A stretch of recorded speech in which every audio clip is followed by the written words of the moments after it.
Hello and welcome, I'm Ankit Tuteja and you are watching Tech It Out. This week our focus is on the Simbox fraud. We tell you everything about this new scam and why it's a growing concern.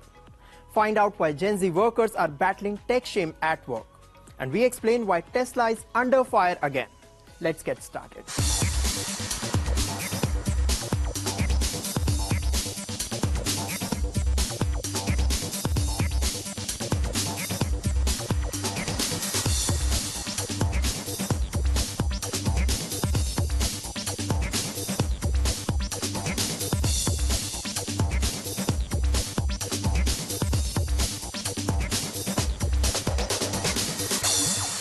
On Tech It Out, we keep warning you about online scams. Today we alert you about a new fraud that could trick you into divulging sensitive information. You heard that right. Scammers are now using a more sophisticated way to deceive you. We get you more details in this report. Hello sir, आपको एक call आपके card से संबंधित किया जा रहा है। Sir, आपका एटीएम कार्ड एक्सपायरी होने वाला है। सर, आपके कार्ड पे एक नंबर होगा 16 अंकों का, कि वो कंफर्म करा दीजिए। Cyber criminals use various ways to trick you, to steal your personal information, to rob you of money. And now they are using a new technique to cheat people. This time, scammers are not just frauding common users, they are also duping the mobile network companies. How do they do that? They use a device called the Simbox. Let's understand how a Simbox can cause multiple frauds. A Simbox is a machine that can host multiple SIM cards. This allows scammers to use as many as 500 phone numbers through one machine. Scammers obtain a huge number of SIM cards on fake IDs and use them on the Simbox. In other words, this is a piece of hardware that has hundreds of prepaid SIM cards plugged into it, and each one is capable of rerouting a call. The Simbox passes off international calls as local calls. In other words, it converts VoIP calls made from outside the country into local calls. As a result, operators manage to bypass international rates charged by mobile network companies. What's even worse, calls made using the Simbox are relatively difficult to trace. According to the Fraud Loss Survey Report 2021, globally the Simbox fraud has cost the telecom industry around $3.11 billion, which is approximately 7.8% of the industry's total revenue. Clearly, Simbox scamsters eating into telecom operators' revenue. As experts say, Simbox fraud is one of the most demanding challenges the telecom industry is facing today. There's more. A Simbox can be used to send hundreds of thousands of automated fraudulent text messages in one go. Such messages appear to be from a trustworthy and reliable source, such as your bank. These text messages are sent to mislead victims into providing personal or financial information. There are other concerns too. As Simbox calls use the substandard setups, it can lead to poor call quality. And that's not all. Such frauds can pose a threat to national security, as they can escape legal intercepts by national security agencies. Also, Simbox frauds compromise legitimate connections that have privacy and security encryptions. This makes information theft easy for hackers. It's clear that Simboxes are emerging as a menace for law enforcement agencies. These frauds have serious implications other than the revenue loss for the industry. Therefore, it becomes crucial for telecom operators and law enforcement agencies to design effective ways to combat such scams. There is a common assumption that young people are good with technology. After all, they have grown up in a digital world. But that's not entirely true. It's been found that young people are struggling with various technologies at their workplace. Sounds strange? We will tell you more about it in our next story. Many youngsters simply shut the laptop's lid when they're done with their work. But at times, the tech-friendly Gen Z has no idea about how to switch on a desktop computer. Some of them even struggle to find the power button. Isn't it a little surprising? After all, this generation is expected to be quite tech-savvy. In a world where technology is an intrinsic part of our lives, the Gen Z is largely app-friendly, but they struggle with the basic office tools.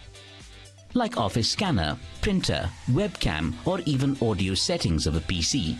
And that can be embarrassing. There's even a term for this: tech shame. It's described as the feeling of embarrassment, inadequacy, and being judged for a lack of knowledge when encountering technical issues.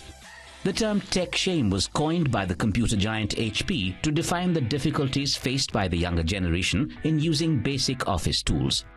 According to a survey conducted by HP, when it comes to handling the tech-related issues at work, young people are 10 times more likely to feel shame than their older colleagues. 1 in 5 young office workers report that they feel judged for having tech issues. This makes them less likely to ask for help. According to another survey conducted by Dell, 56% of the people in the age group of 18 to 26 feel that they lack the necessary digital skills required to propel their careers. What they know comes from the apps they use when they have time. Clearly, Gen Z is facing workplace tech shame, especially when they have certain types of technological know-how and when they can navigate the depths of the internet. But here's an important question. How would they know how to operate certain devices when they have never been taught to do so? It's true that they can edit photos and produce videos in their mobile applications in a minute, because it's easy to learn how to use apps like Instagram or TikTok. You don't need an instruction book to run an app like you'd require for operating a printer. The Gen Z is used to printing and scanning documents with the touch of a button. After all, quick-to-use functions have been designed to speed up the process. On the contrary, many workplace systems still rely on old gadgets. Shaming your colleagues around tech difficulties is not cool, as it has a sense of public humiliation that leaves employees feeling judged by their peers. So it becomes important to bridge the generation gap with technology at the workplace. And this is where training comes in. Employers should show all employees, not just the young ones, how to efficiently collaborate and use the in-house devices and software. Understand that younger people seem more willing to learn. They can quickly adapt to new skills, even if it takes a few rounds at the scanner to fully master the art of scanning. Also, open communication is important, so check in with employees regularly to ensure that they're getting the tech support they need. It's wrong to assume that just because younger workers are in their 20s, they would know how every technology used in office works. It's said that diversity of experiences is a strength, and approaching each other with generosity is the key to a harmonious and equitable workplace. Let's shift our focus to the world's most valuable automaker, Tesla. The company has been criticized on various occasions for overstating the effectiveness and safety of its electric vehicles. Once again, US safety regulators are turning up the heat on Tesla. Here is more.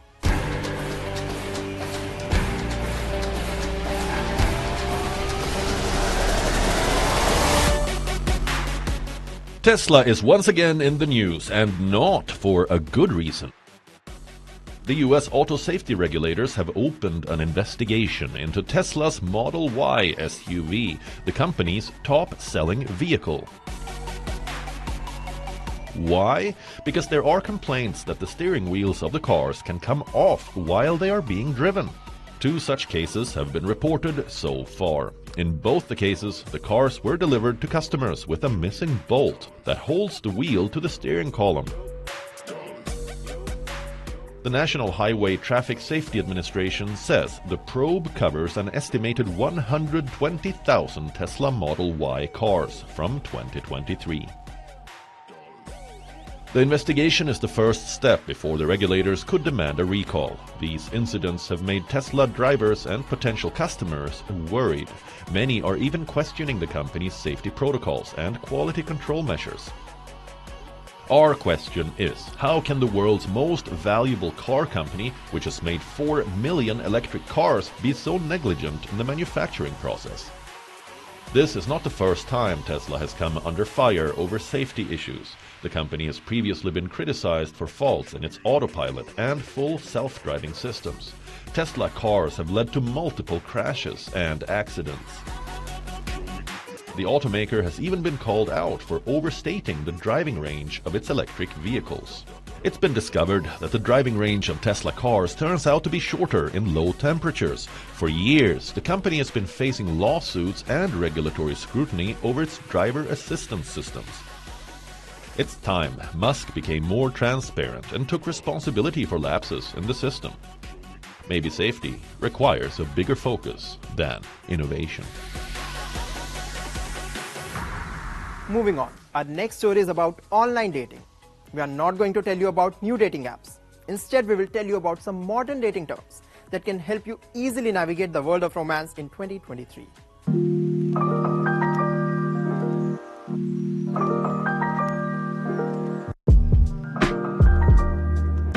Dating apps have changed the way we date, pursue relationships, and find love.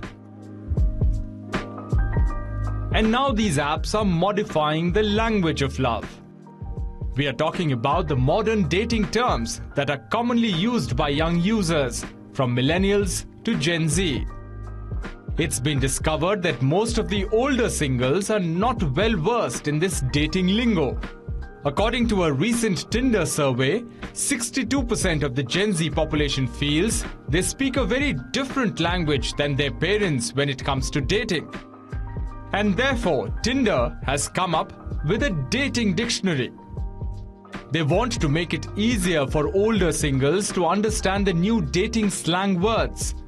Their idea is to encourage cross-generational dating dialogue. Let's look at some of the new age dating terms and see which ones you already knew. The first on the list is situationship. It's an undefined romantic relationship that exists somewhere between a casual hookup and a committed relationship. In other words, it's a casual, undefined, and a commitment-free relationship. Have you heard of this term, cushioning? It refers to keeping backup relationships as safety pillows in case the main relationship doesn't work. Cushioning is also described as a situation when someone keeps their romantic options open while dating someone, just in case their relationship fails. Next comes kitten fishing. It's a toxic dating trend. Kitten fishing is basically misrepresenting yourself in an online dating profile. It's a strategy when someone changes certain aspects of the personality to appear more attractive to others on the dating app.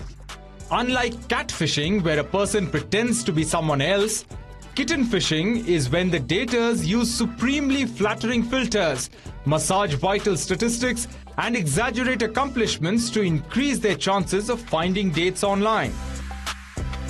As scary as the word sounds, zombieing is a cruel dating trend to describe a situation when someone reinitiates contact with you after disappearing with no explanation. Zombieing is a dating trend you need to shoot at sight because there's nothing good at the end of this particular tunnel. Have you ever been on a date that feels more like an interview? Dates where there are no natural conversations, just one person throwing questions at you. Well, Gen Z calls it a daterview experience. You are on a date, but you get the feeling of being interviewed. Short forms are used for many words in the dating world. One such is Riz. Basically, the word is used to refer to charisma. It's typically used in romance to refer to the effortless ability to attract a potential partner. The last word on our list is stashing. It describes a situation where a person spends long periods of time with a partner but never ends up meeting their friends or family. It's when a person in a relationship makes the conscious decision to hide the partner from their inner circle. Basically, you are being kept a secret, like a little treasure stashed away in a drawer. Well, these are some of the common and interesting words doing the rounds on the internet. The list is endless. Someone once said the language of love is universal. But in the day and age of dating apps, we have some reservations about it.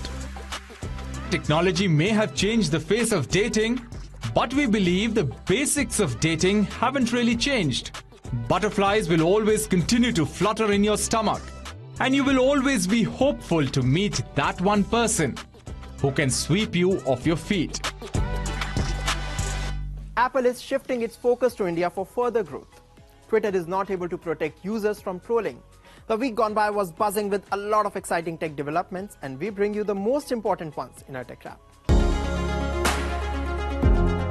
Let's now talk about an app that most of us use daily. We are talking about WhatsApp. The messaging app is known for introducing new features and updates at regular interval.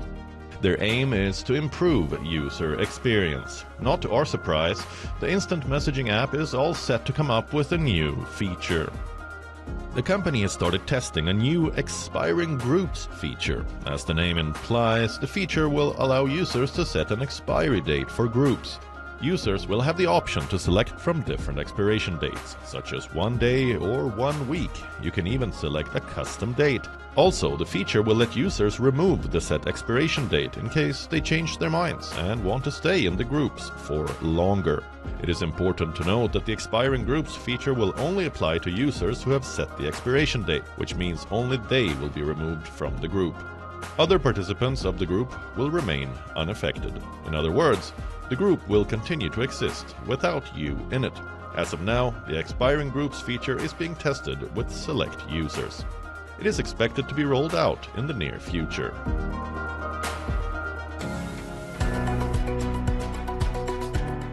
Elon Musk has big plans for Twitter. But unfortunately, the company has been facing a lot of criticism for various reasons. This is the latest. According to Twitter insiders, the company is no longer able to protect users from trolling, state-coordinated disinformation, and child sexual exploitation under Musk's leadership. Such controversial posts are going undetected. Twitter insiders reveal this is the result of a lack of staff at the company. People responsible for designing safety measures have been sacked. Internal research by Twitter suggests safety measures earlier used to reduce trolling by 60%. According to a report, there has been a 69% increase in new accounts following misogynistic and abusive profiles. It appears Musk is under immense pressure when it comes to overhauling Twitter.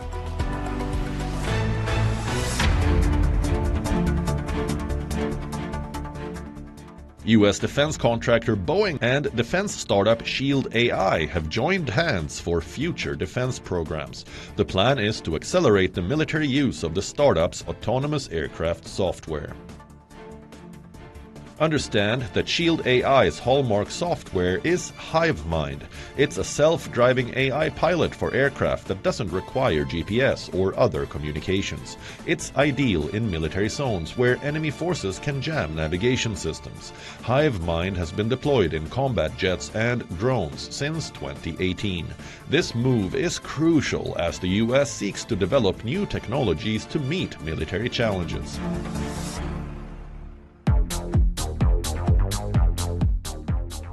Apple is reshuffling the management of its international businesses to increase its focus on India. According to a report, the iPhone maker is promoting its head of India, Ashish Chaudhary. He will replace the recently retired Hughes Aceman, who was in charge of India, the Middle East, the Mediterranean, East Europe, and Africa.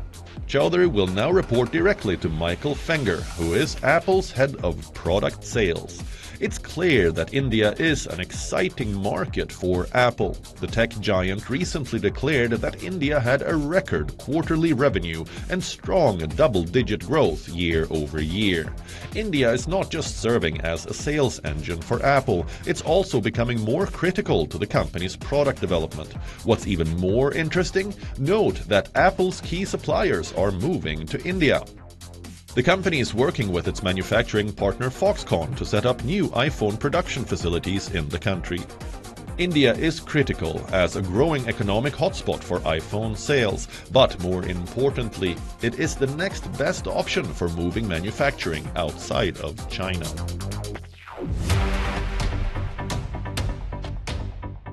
"14,000 residents on the Matsu Islands rely on the 2 submarine internet cables that connect people with the main Taiwan island.